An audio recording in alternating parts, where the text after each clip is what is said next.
a gente surgiu no momento, e vocês sabem, aqui deve ter muita gente ligada à história, no momento realmente que a gente começava a pensar em termos de como é que a gente poderia reajudar estratégias de redemocratização desse país. Em São Paulo houve movimentos que eram mais movimentos que estavam fora dos sindicatos. Os sindicatos estavam basicamente na base, quer dizer assim, com direções pelegas. E a gente começou essa movimentação, vou dar algumas coisas assim, através de uma discussão, de uma primeira intervenção, basicamente no sindicato de professores do município do Rio de Janeiro.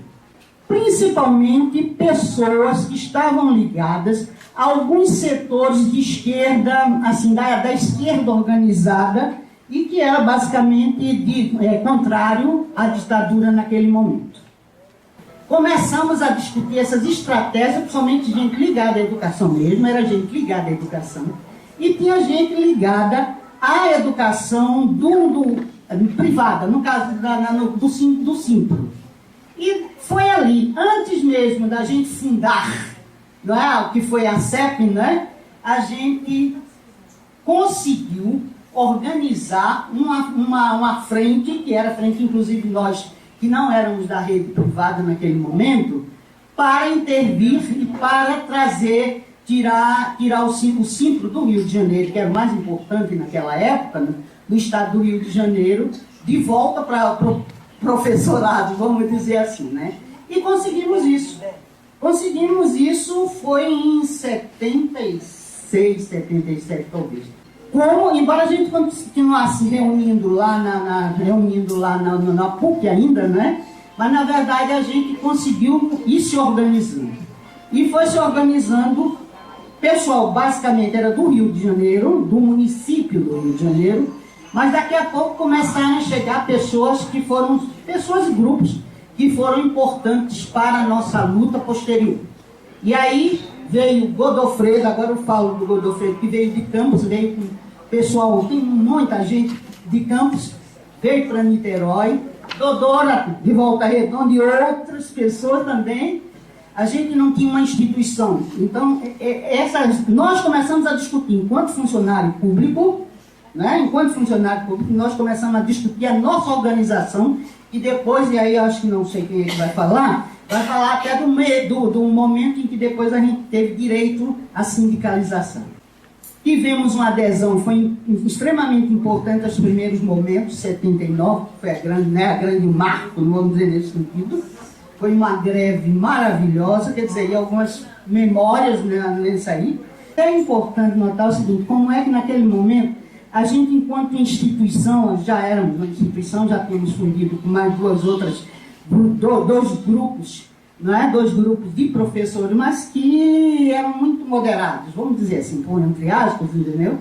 E no caso específico, nós fomos importantes também, quero chamar a atenção para isso, naquele momento, porque também, de um modo geral, o movimento sindical começou a se organizar em termos de Brasil. A campanha dos metalúrgicos no ABC, né, a imersão do Lula como uma grande liderança política, né, quer dizer, sindical, não é? Quer dizer assim, os bancários, a saúde no estado do Rio de Janeiro, e como é que o magistério se sentia, inclusive, mesmo em luta, se sentia em relação aos outros sindicatos. Eu me lembro a primeira vez que nós fizemos uma assembleia, as poucas mais antigas, lembra?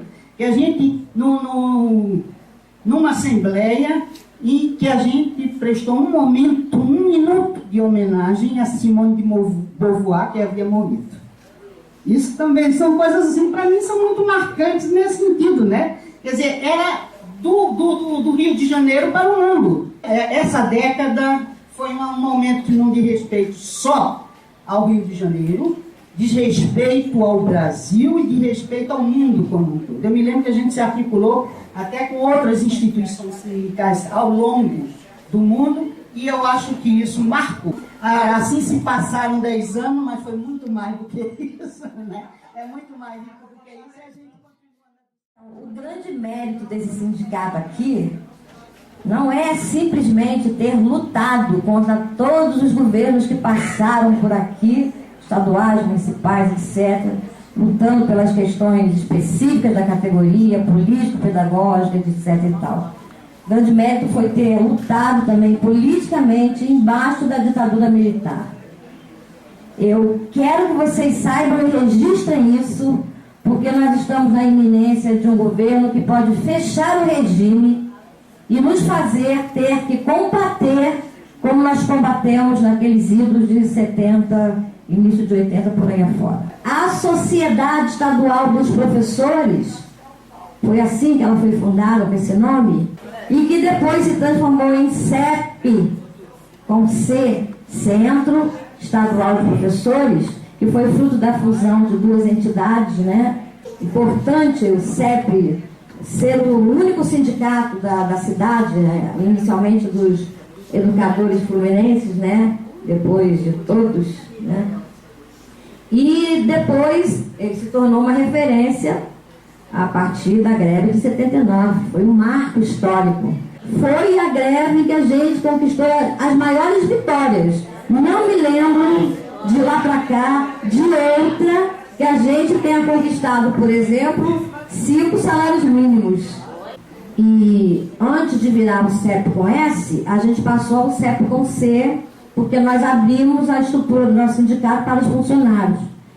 Isso foi um congresso de 1987, muitos estavam lá, e a gente aprovou lá que também os trabalhadores das escolas fossem para o sindicato. Essa unificação surtiu uma greve unificada de todos os profissionais da educação, que foi logo no ano seguinte, que já era o Brizola. A categoria lutando pelo municipal, querendo greve. E aí fruto já do desdobramento do plano de carreira, que o Brizola prometeu, Brizola adentra na nossa Assembleia. E nós vaiamos, derrotado. Brizola saiu nos ombros. E não teve greve naquele ano. Em 88, esse sindicato fez uma greve unificada no município do Rio de Janeiro, no governo Saturnino Braga. Foi uma greve na qual a gente juntou todo o funcionalismo. Eu me lembro até hoje da participação de todas as regionais do Rio de Janeiro, do CEP, naquele movimento de construção da greve. Foi também nesse período de 85 e 86 que surgiu a primeira comissão dos aposentados, eu me lembro, porque a organização dos aposentados foi no estado inteiro. Municípios que hoje estão fazendo encontros de novo, fizeram. Quase todos os municípios fizeram encontros. E o que era mais importante, era autogestado por eles. As pessoas se viravam, vendiam doce, faziam bordado, iam de porta em porta e atrás. O CEP tinha comissão de aposentados em todos os núcleos. Aliás, nós tínhamos núcleos em quase todo o estado. Os funcionários aposentados que estão aqui, é muito importante que vocês estejam aqui, porque o CEP não é só das professoras e dos professores, é de todos os aposentados da educação. Por isso que nós passamos a chamar sindicato quando a nova Constituição de 88 reconheceu o direito do funcionalismo público ter sindicato. Então nós temos um sindicato, e apesar do que falam aí contra nós vamos morrer lutando, porque a resistência é a nossa porra. Obrigada. Estou muito feliz mesmo de estar aqui, fazendo parte dessa mesa, com essa composição, com Florinda, com Gesa, porque e eu acho que esse formato que foi dado para essa mesa também é muito importante, porque a gente, de fato, recuperar a nossa... Tem 3 coisas no CEP que eu falo sempre quando eu falo do CEP. O CEP tem 3 pontos que, para mim, eles são muito importantes. Primeiro é a vocação, a marca da unificação. A outra construção é a da democracia. E a outra é da autonomia. Porque a gente entende que o sindicato tem que ser autônomo de partido, de patrão e de governo. Mas indo lá para a década de 99, né, só o salário mínimo no governo Garotinho, ele foi desvalorizado em 50%. No período garotinho também, ele criou o tal do PDV, né, Programa de Demissão Voluntária. Muita gente embarcou nesse negócio e depois se arrependeu. Foi nessa época que se criou o tal do Rio Previdência, né, que dá trabalho pra gente até hoje. O CEP, no período garotinho, criou a Secretaria de Saúde, que foi um dado muito importante para esse sindicato. E nessa Secretaria de Saúde, também foi feito um projeto com a Fiocruz para poder discutir a saúde dos trabalhadores na escola. Foi um dos projetos mais interessantes e importantes que esse sindicato fez. Foi nessa época também que o Chico Alencar deu para o CEP a medalha Tiradentes, né? Aí a direção do CEP foi toda receber essa medalha. Mas foi também nessa época que o garotinho terminou, a Benedita, né, terminou o governo, sem nos pagar o 13º. Ficamos sem 13º. Bom, aí entra a Rosinha. A Rosinha aprovou, os deputados aprovaram a pedido da Rosinha, o ensino religioso confessional nas escolas, cassou 23 licenças sindicais do CEP. Eram 48, retirou 23. Veio o congresso do CEP, o 11º congresso do CEP. Nesse congresso, o debate central fica na CUT ou sai da CUT. Permeou o congresso inteiro e foi aprovada uma proposta de plebiscito para ver se saía ou ficava na CUT na próxima eleição. Em 2006, houve um plebiscito e a categoria votou majoritariamente pela filiação do CEP e da CUT. Bom, aí veio o governo Cabral, né? Isso tudo aí foi Rosinha e garotinho. A década que a Florinda falou termina com teve as bombas do Moreira. E nós tivemos as bombas do Cabral. As bombas do Cabral em frente à Assembleia Legislativa, em que ele mandou para a Assembleia a modificação do nosso plano de carreira. Todo mundo se lembra disso, né? Tudo isso, eu só queria encerrar dizendo o seguinte: esse sindicato, ele é importante por essa história de luta, por essa democracia e por essa busca de unidade. Mas a vivência que nós tivemos, essa história para ser contada, para ver como é que nós que estamos aqui viemos resistindo esse tempo todo. A nossa palavra de ordem tem que ser resistência. Resistência na defesa da escola pública, resistência na defesa da autonomia pedagógica, resistência contra todas as imposições que vão cair sobre esses professores e professoras que estão hoje trabalhando. Vamos construir os núcleos de resistência nos nossos municípios. Obrigada, gente. Desculpa aí. Quero lembrar uma parte que a doutora esqueceu de mencionar, depois do debate que culminou na desfiliação do CEP e a CUT, depois teve também o debate de filiação da Confederação Nacional dos Trabalhadores em Educação.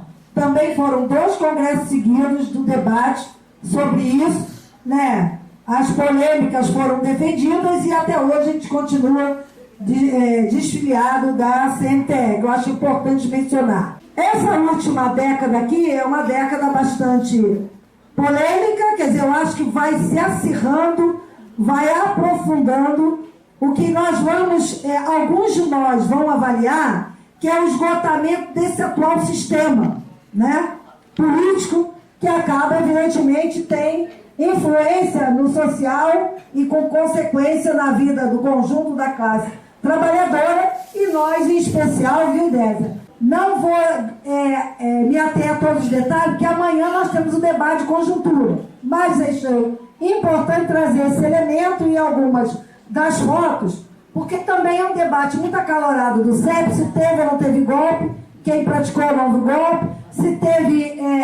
se o golpe também ele acabou acontecendo pela própria composição, né, do governo Dilma, né, e acabou colocando o Temer de vice nos 2 mandatos.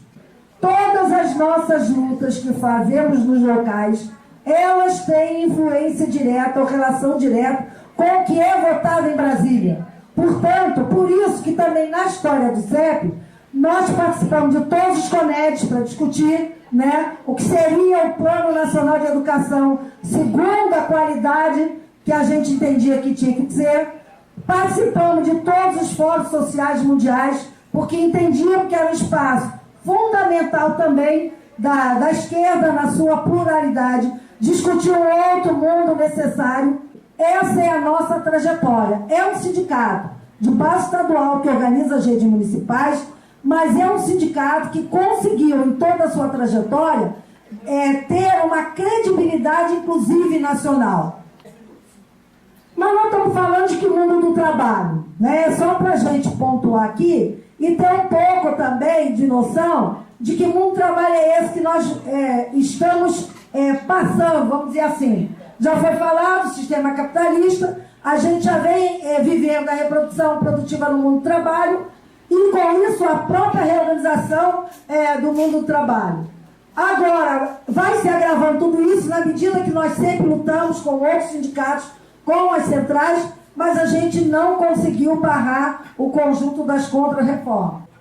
Nós tivemos 2 greves maiores do CEP, tá? A do Estado, foi agora em 2016, a mais longa, no sentido da mais longa. E a de Cabo Frio, que ultrapassou 7 meses de greve. Depois, a luta, a gente acabou indo no Ministério Público, fomos na LERJ, tentando garantir que o nosso pagamento fosse feito e também do Nova Escola fosse feito. E a violência? Nós vamos esquecer o que essa dupla federal e estadual estão se propondo? Quer dizer, a violência, né? Para além do assassinato bárbaro da companheira Marielle, né? E Anderson, que até hoje não tem explicação, o filho do Bolsonaro, ele vai lá e rasga a placa e está aqui o vice, dizendo que não estava lá, ele estava lá. E aí, concluindo, o nosso congresso, para nós, foi uma vitória. Porque a gente conseguiu, numa tese unificada, aprovar que agora nós vamos construir, pode ir passando, nós agora vamos constituir os conselhos deliberativos do CEP. Então, apesar da grande polêmica que o último congresso teve, para nós aposentados, pode clicar, por favor, tá? Conseguimos essa vitória que para nós é muito importante. Nós vamos iniciar agora a nossa segunda mesa desse encontro e estamos contando aqui com a presença de 2 companheiros que muito contribuíram para a organização do nosso sindicato e para a organização, de modo geral, dos trabalhadores e trabalhadoras desse país. Aqui do meu lado, o professor Tarcísio Mota, que hoje é o vereador do PSOL e que contribuiu bastante, especialmente em Caxias, né, onde nós atuamos juntos, com a nossa luta. Aqui o Pitel, que é funcionário administrativo, foi também coordenador geral do CEP, muito contribuiu na organização geral e faz parte da direção da CSP com Lutas. Esse nosso tema é a conjuntura e os nossos desafios. Gente, bom dia. Bom dia. Queria começar agradecendo ao CEP pelo convite, agradecer a vocês pela recepção, né, aqui, quando cheguei, etc., todo o carinho recebido. E eu acho que eu cheguei a falar com uma ou outra aposentada que veio me procurar, de que eu venho aqui também hoje para aprender, né? Muito mais do que para falar alguma coisa, etc. É muito mais para provocar um pouco de reflexão em todos e todas nós e, de um certo sentido, também ouvir um pouco vocês. Para mim é muito gratificante toda vez que eu volto a um espaço do meu sindicato, né, do CEP. Eu fui diretor do CEP Caxias durante 11 anos e fui diretor do CEP Central durante 8 desses 11 anos. Desde que o processo eleitoral foi se encaminhando para o final e depois no resultado da eleição, nós todos estamos sentindo um misto de apreensão, preocupação com o futuro que virá, né? Há uma situação de que a gente precisa avaliar esse período sabendo que será um período difícil. Há momentos em que a gente se espanta, em que a gente tem a impressão de que é uma derrota enorme. Há momentos em que a gente avança, mas em todos esses momentos, seja de alguma perspectiva de apreensão, de preocupação, seja em momentos de vitória, a luta de classes continua acontecendo e a roda da história segue girando. O que foi que aconteceu nesse resultado eleitoral, né? A eleição da extrema-direita encarnada em Bolsonaro, como disse o Vladimir Safat, numa espécie de um laboratório da junção entre fascismo, neoliberalismo e fundamentalismo cristão. É algo apavorante, né? Nós enfrentamos no último período várias faces do neoliberalismo que o tempo inteiro atacavam diretamente os aposentados. Fim da paridade, cobrança dos inativos, né? Exclusão de planos de carreira, exclusão dos próprios reajustes salariais, atrasos no pagamento, diminuição dos valores do aposentado. Isso tudo nós enfrentamos há muito tempo, essa face do neoliberalismo. Mas essa junção do neoliberalismo com características de um reacionarismo que tem marcas fascistas, de um Estado forte e repressor e que faz a censura, que impede e persegue os inimigos, com um fundamentalismo religioso, isso é um elemento novo na conjuntura. Eu acho, e não sou eu que estou inventando, várias pessoas têm dito isso, que a eleição do Bolsonaro marca definitivamente o fim da nova República Brasileira. É o fim de um período e o início de um novo. Naquele período da luta contra a ditadura, do início do chamado período da nova República, esse período supostamente democrático, qual era a preocupação nossa, dos movimentos sociais, daqueles que lutavam contra a ditadura? A pergunta que todos nós, do lado de cá, nós tentávamos responder e tínhamos diferentes respostas era: como é que eu construo um país democrático? Como é que de fato a gente faz a democracia ser algo real? Mas houve uma síntese, alguma coisa construída que se conseguiu conquistar naquele momento, que está lá na limitada, mas com determinados projetos claros ali, Constituição de 88. A reforma agrária, é verdade, foi derrotada na Constituição de 88 e várias das propostas mais radicais dos movimentos foram derrotadas. Mas na Constituição de 88 estava até a função social da propriedade. Ali era o fruto daquilo que os movimentos sociais conseguiram, e muitos dos movimentos que lá estavam queriam mais, mas ali estava parte daquilo que foi a possível síntese de um processo que era um processo de esperança para os movimentos sociais. Era um processo que também teve derrotas. A emenda das diretas já, a emenda Dante Oliveira foi derrotada. O primeiro presidente civil, o José Sarney, que de fato exerceu, era filhote da ditadura. Não era de fato um processo de só vitórias, mas havia para os movimentos sociais um processo de crescimento, de avanço do MST, da CUT, da UNE, das organizações de base, das comunidades eclesiais de base desde a década de 70, dos movimentos sociais. Mas acontece que não eram só os movimentos sociais que jogavam aquele jogo. Para o andar de cima, para os poderosos de sempre, para aqueles que tinham se fartado com a ditadura militar, para aqueles que tinham acumulado poder com a ditadura militar, a preocupação deles não era como é que eu torno o país democrático, era como é que, apesar da democracia, eu mantenho meus poderes e meus privilégios. Essa classe dominante foi muito bem sucedida nisso, porque ela blindou a democracia, impediu que a democracia fosse de fato uma democracia. No caso da educação, nós conhecemos muito bem. No lugar dos 10% do PIB para a educação, Fundef, Fundeb, recusa de aplicar o investimento da educação claramente sobre isso. No lugar de uma carreira para os profissionais da educação, para professores e funcionários unificada, que valorizasse a nossa categoria, sucateamento, falta de reajuste. E aí, beneficiando o quê? Ensino privado, os grandes negociadores da educação. Na saúde é a mesma coisa. No lugar de implantar um SUS com qualidade, o crescimento dos planos de saúde. No lugar da desmilitarização da segurança pública, a militarização constante. Como é que eles fizeram isso? De variadas maneiras. De variadas maneiras. Uma delas, que era presente até recentemente, era da forma como se financiavam as eleições. Financiamento privado das eleições. Quando as pessoas em 2014 me falavam assim, o povo é burro, votou no Pezão e não em você. Eu falei, o povo não é burro. O Pezão tinha 45 milhões de reais em 2014 e que o fez ser eleito. Era 500 mil reais para gastar por dia numa eleição. Tinha muito dinheiro, que vinha de onde? Da Odebrecht, da OAS, dos planos de saúde. Desses que eu estou falando, que eram os privilegiados, que tinham um problema para eles, que era como é que eu mantenho o meu poder num país que supostamente é democrático. Eles foram bem-sucedidos nisso. Foram bem-sucedidos no período do governo Fernando Henrique, que aplicou a cartilha neoliberal, privatizou, não regulamentou aquilo que poderiam ser conquistas importantes para a classe trabalhadora, apesar da classe trabalhadora seguir lutando.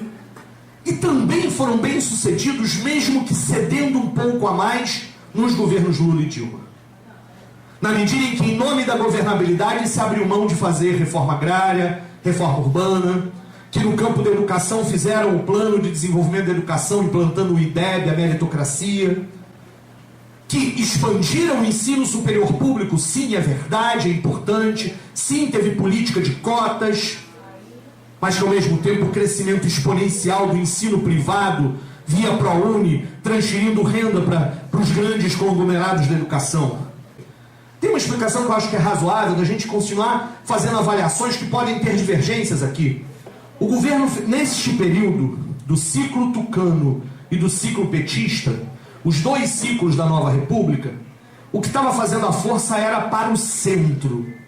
Fernando Henrique pega a direita, a UDR, as organizações que agora voltaram a ser muito mais poderosas, e trouxe essas organizações para o centro. Aplicou uma cartilha neoliberal se pintando de social-democrata.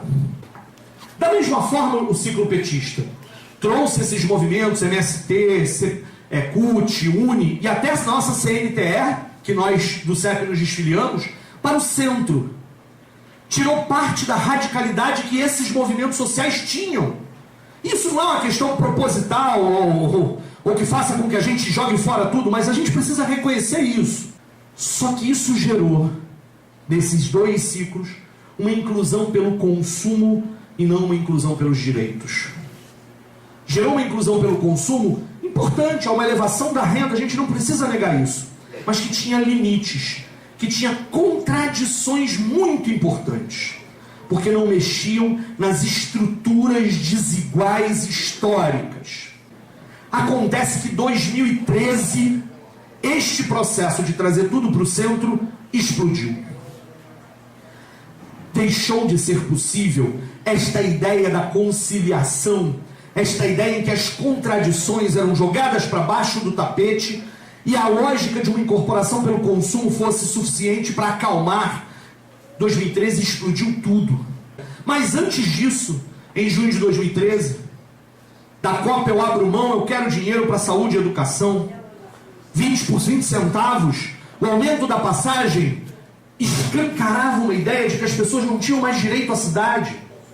As pessoas iam para as ruas, eram aquelas pessoas que de alguma forma perceberam que só o aumento do consumo não garantia direitos, que o plano de saúde pago a duras penas não garantia a saúde pública, que até mesmo a escola particular que pagava agora para os filhos não era melhor do que a escola pública, nossa, e o discurso sempre dizia o contrário. Por isso vamos para a rua, por isso muita gente foi para a rua. Só que em 2013, qual foi a resposta feita em 2013? Repressão, repressão, repressão, repressão, repressão. Não se deu nenhuma resposta a 2013.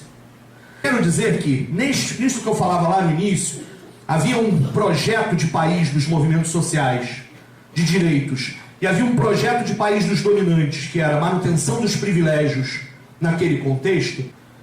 O golpe, o impeachment sobre a Dilma tinha um sentido oposto ao de 2013. Mas ele se alimentava de um mesmo sentido de frustração presente na sociedade brasileira. De um sentido de frustração de que as coisas não estavam dando certo. A direita conseguiu pegar o tema da corrupção e tornar este o seu tema central. O que nos leva à eleição, a este contexto, que saiu do golpe, a eleição de 2018. Se lá no início da nova república, o grande tema, que era uma questão fundamental para os movimentos sociais, para os trabalhadores, e um problema para a classe dominante, era a democracia, como é que eu faço um país democrático, e para a classe dominante, como é que eu mantenho meus privilégios numa democracia? Agora, em 2018, a pergunta que tomou conta da sociedade brasileira era: como é que eu acabo com a corrupção? Se criou um pânico moral, onde se colocava nas costas de uma suposta esquerda a culpa por todos os males da sociedade. E aí a esquerda pegava todo mundo. De quem era de fato comunista, a quem eles estavam chamando de comunista e nunca foi comunista. Mas a campanha do Bolsonaro, usando todos esses mecanismos de caixa 2, subterrâneos, etc., foi capaz de incorporar a ideia de mudança. E o Bolsonaro não representa mudança nenhuma. Essa frustração continuará acontecendo. A gente precisa perceber este elemento. Nós viveremos tempos muito difíceis, onde nossa organização coletiva será fundamental. E aí o CEP precisa manter a posição que tem de ser o principal instrumento de contra-hegemonia no estado do Rio de Janeiro. Construir a mais ampla unidade possível na resistência aos ataques que virão.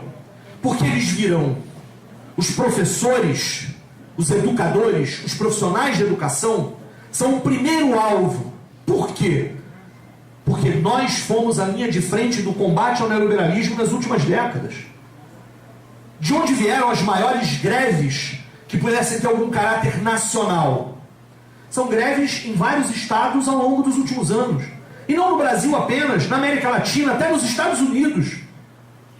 Sabem que a nossa categoria é fundamental em qualquer possibilidade de resistência.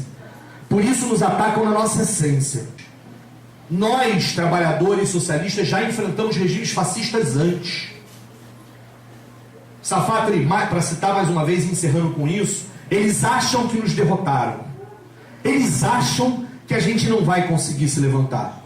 Mas nós somos um muro intransponível. Nós somos um muro intransponível porque não estamos na luta por alguma razão oportunista, individual, ou uma sede de poder, ou uma sede de riqueza. Nenhum de nós está na luta e é filiado ao sindicato por algum tipo de vantagem pessoal. Nós estamos na luta porque acreditamos nela, porque damos a vida por ela. Por isso, uma derrota que pareça derrota eleitoral como essa, não é a derrota final para nós, porque as eleições nunca foram um fim em si mesmos. Nossos sonhos não cabem nas urnas, nossos sonhos estão nas lutas, estão nas ruas, na defesa dos princípios que nos mantêm em pé. E cada vez mais será importante voltar a ser educador, a ensinar as pessoas de forma didática, pedagógica, sem nenhuma arrogância, a importância da luta dos trabalhadores ao longo da história. Desse ponto de vista, vocês, aposentadas e aposentados, são decisivos, são a memória dessas lutas que hoje alimentarão nossa resistência. Só a luta muda a vida, seguimos juntos.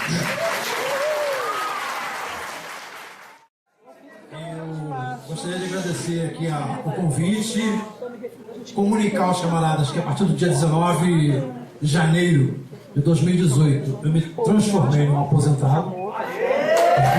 Estou chegando para ficar. Normalmente as eleições, nem todas as eleições têm a característica de mudar a conjuntura. Esta muda e muda de forma extremamente radical. E nós estamos numa situação que, na nossa avaliação, na avaliação da CSP com Lutas, a crise do capitalismo mundial criou um ambiente de pré-convulsão social, porque nós não estamos numa completa convulsão social, por isso dizemos que é uma pré-convulsão social, com forte enfrentamento entre as classes sociais. Então há um enfrentamento muito forte, não só no interior da nossa classe, porque aqui o Tarcísio tem razão, há uma disputa de representatividade no interior da nossa classe, mas também no interior da classe burguesa. Os primeiros setores que saíram em apoio ao Bolsonaro é aquele setor da burguesia que não tem nenhum compromisso com o Estado, não tem compromisso sequer com o governo. Seu compromisso único são com seus lucros. É diferente do setor da burguesia, como o dono do Itaú, que cria um partido político para disputar os processos eleitorais, para disputar a administração do governo ou do Estado. Pela primeira vez, depois da ditadura, nós teremos um governo abertamente extremamente de extrema-direita. Ele é abertamente de extrema-direita. Ultra-reacionário. Um governo que, para derrotar a nossa classe, vai apelar para todos os meios. Há várias perguntas, e algumas aqui o meu amigo Tarcísio já respondeu, que tentam explicar, ou que tentam entender o que aconteceu para um candidato que vinha há 40, 50 dias do dia 7 de outubro, em segundo lugar em todas as pesquisas. No dia 7 de outubro, no dia 8 de outubro, a gente tem a notícia, 7 de outubro ainda, tem a notícia de que ganhou no primeiro turno e que depois leva o segundo turno. E com toda a discussão que foi feita, com toda a discussão que se tentou fazer com os eleitores do Bolsonaro, que não adiantou falar nada. E deu no que deu. Se elegeu o Bolsonaro. Alguns apontam que desagou agora no governo fascista depois de um golpe em 2016. E nós, desde aquele momento, nós da CSP com Lutas dizíamos, não houve golpe, houve impeachment. Porque se a gente admitir que houve golpe contra a Dilma, a gente tem que admitir que houve golpe contra o Collor. E não foi. Tanto não foi que quem assume é aquele que foi eleito junto com a Dilma, o seu vice. E mais, a versão dos camaradas, a versão que alguns companheiros defendem no interior do movimento dos trabalhadores, abstrai as mobilizações que nós fizemos. As insurreições que acontecem em 2013 são precedidas de explosões que acontecem nos canteiros de obra em 2011 da construção civil. 2011. Depois de 2013 você tem uma explosão, e aí tem razão Tarcísio, tem a ver com os 20% dos 20 centavos do aumento da passagem, tem a ver com a história da Copa, tem a ver com uma série de coisas, mas não tem a classe, não a nossa classe. Então, a categoria, ou as categorias, fazem uma série de greves a partir de 2013, 2014, 2015, 2016, num crescente de greves, que mostram que e foi isso que nós defendíamos desde 2016, que era possível organizar uma greve geral e derrotar os planos do Michel Temer. Era possível. E tinha todo um setor do movimento que dizia impossível. Não tem como fazer uma greve geral. Isso não existe. E por mais que nós falássemos, a própria classe foi dando resposta. Março de 2017. 8 de março de 2017. Você tem uma explosão das mulheres. Como sempre das mulheres. São as mulheres que vão para a rua e se colocam contra Trump nos primeiros dias do governo. E são as mulheres que dão início ao movimento que vai desembocar na greve geral de 28 de abril de 2017. Uma greve geral que parou 45 milhões de trabalhadores, não só da educação, não só dos setores médios, não dos auditores fiscais, mas principalmente na produção, nas fábricas, no chão da fábrica. E qual foi a resposta do movimento? Aqui, direta já. Aquele momento era direta já. E direta já significava puxar tudo, em vez de seguir a mobilização em vez de intensificar, fazer uma nova greve geral, puxar tudo para o processo eleitoral. E quem faz isso? Quem faz isso é a direção do movimento. E a direção do movimento, hoje, até hoje, ainda é assim, é o PT que dirige os principais sindicatos, dirige a CUT, que é a principal central sindical, é a maior central sindical, não é a força sindical, é a CUT. Colado a isso, você tem um ataque brutal à classe, às condições de vida. Porque hoje nós já temos 37 milhões de trabalhadores desempregados. Hoje nós já temos claros aspectos no interior da sociedade brasileira de barbárie. Isso vai gerando toda uma situação e faz com que esta convulsão social vá se agravando. Para responder a primeira pergunta, qual foi o deslocamento de classe que elegeu Bolsonaro, nós temos que entender a correlação de forças que existia agora. Era possível mudar essa correlação de força a partir da greve geral de 2017? Era possível. A nosso favor, a favor dos trabalhadores. Era possível mudar agora, no início de 2018, a partir da greve dos caminhoneiros. Como é que foi a greve dos caminhoneiros? Como é que reagiu a direção do movimento em relação à greve dos caminhoneiros?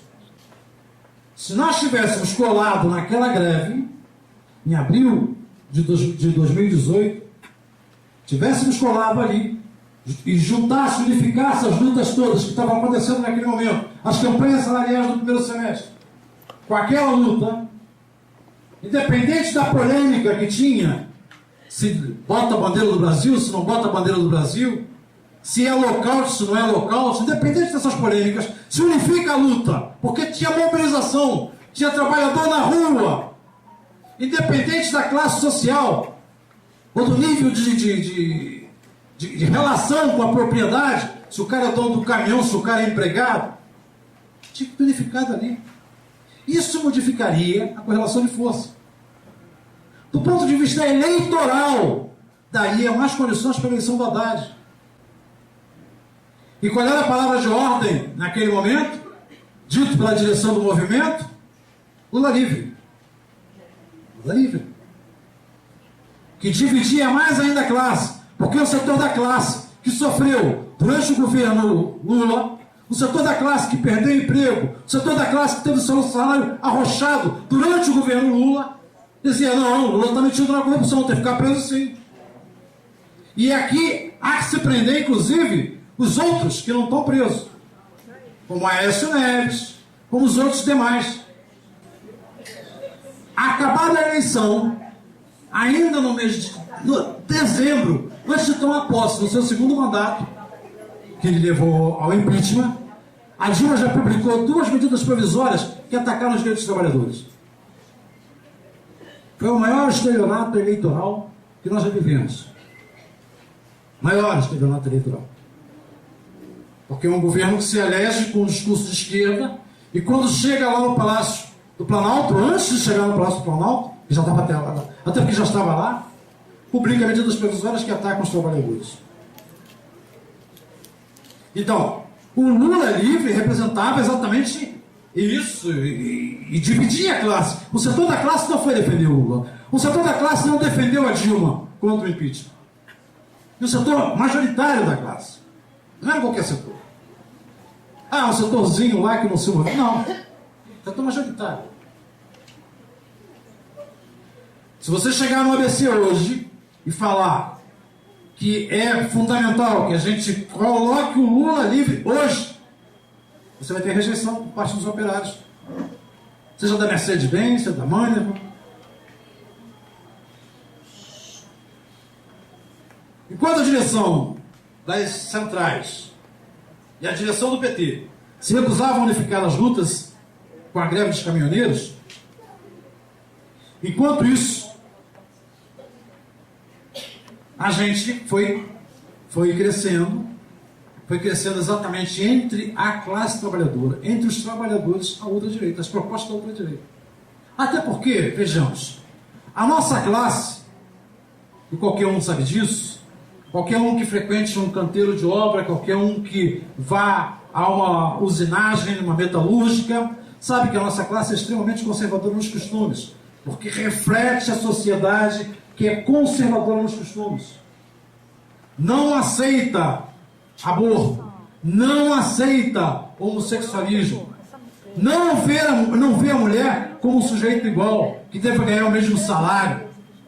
Esta classe votou em Lula, esta classe votou em Dilma, essa classe foi a base e é a base social do movimento sindical no Brasil. E esta ligação, o conservadorismo nos costumes, é o que liga a nossa classe ao Bolsonaro. E é aí que o Bolsonaro se apoia. É nisso que ele se apoia. E qualquer discurso que nós façamos em relação a que a ultradireita vai governar para os ricos e vai atacar os direitos dos trabalhadores, não interessa. Por quê? Porque nós tivemos 13, 14 anos no poder, e é assim que a classe vê a gente, independente se eu sou do PSTU ou se o Tarcísio é do PSOL. Independente. A classe nos vê como aqueles que tiveram no poder, porque são a esquerda. Essa generalização do que esquerda teve no poder e não resolveu o problema. Muito pelo contrário, agravou o problema.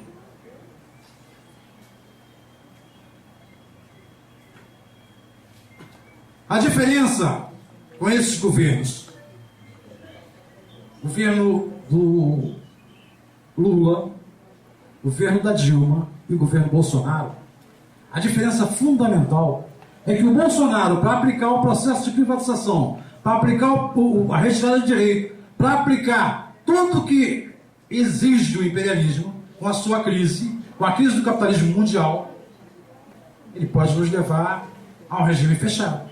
Pode fechar o nosso sindicato, pode fechar as nossas organizações, pode colocar na ilegalidade os nossos partidos, pode prender e matar. Essa é a diferença. Ou os companheiros acham que o senhor Haddad, que inclusive nós expulsamos do Congresso da CNTE, quando era ministro da Educação, pelas barbaridades que fazia, tá certo? Vocês acreditam que o governo dele seria um governo que não aplicaria a mesma coisa que o governo do Bolsonaro? É claro que não. Nós teríamos mais facilidade de lutar contra o governo Haddad. É isso. Nós vamos ter mais dificuldade para lutar contra o governo Bolsonaro. A crise que está colocada, a redistribuição que tem do trabalho em nível mundial, a posição de colônia do nosso país frente aos imperialismos, tem que ser combatido. Precisa ter uma alternativa que coloque, como na ordem do dia, um governo de fato dos trabalhadores, para os trabalhadores, feito pelos trabalhadores, a partir de conselhos populares. Ela tem que lutar. É a única forma de garantir salário, emprego, moradia, terra para plantar, saúde, educação, escola pública de qualidade. Então, o setor da burguesia vai sair da crise, muito bem, se o capitalismo conseguir se recuperar, se conseguir recuperar sua taxa de lucro, o outro setor vai para o brejo. E nessa disputa, eles vão atacar mais ainda a nossa classe. Vão atacar ainda mais nossos direitos. Então, a nossa saída, a única saída que nós temos hoje, independente de quem votou em quê, não interessa se votamos em Haddad ou se votamos em Bolsonaro. Aqui a discussão é outra.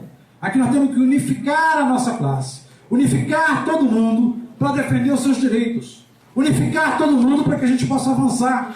E ter uma alternativa nossa. Ter uma alternativa dos trabalhadores. Formar comitês contra a escola sem partido.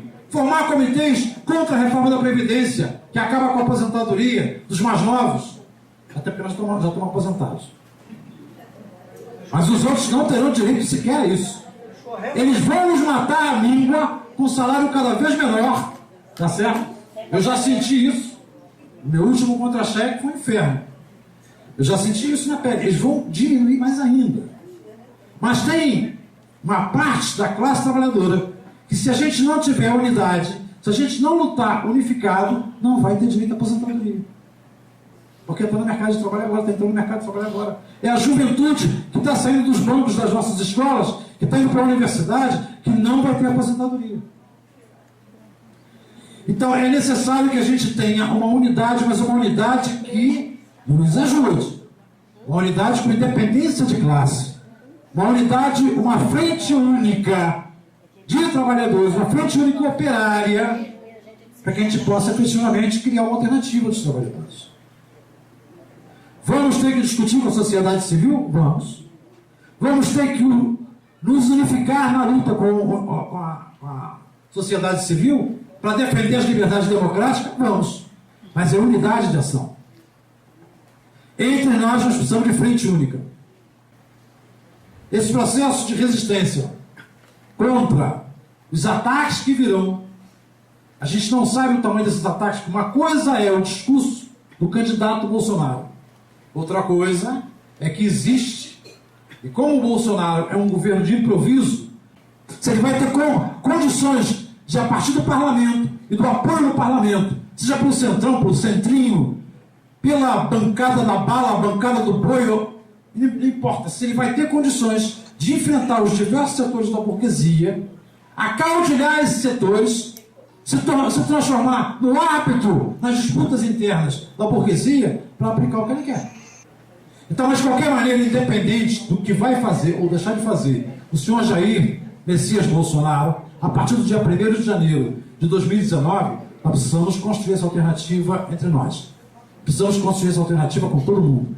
Com quem votou em Haddad, com quem votou em Bolsonaro, com quem votou nos demais candidatos, que disputaram 13 candidatos, disputando a eleição presidencial de 2018. E não precisa de todo mundo, como dizem aqui os companheiros aposentados já há algum tempo.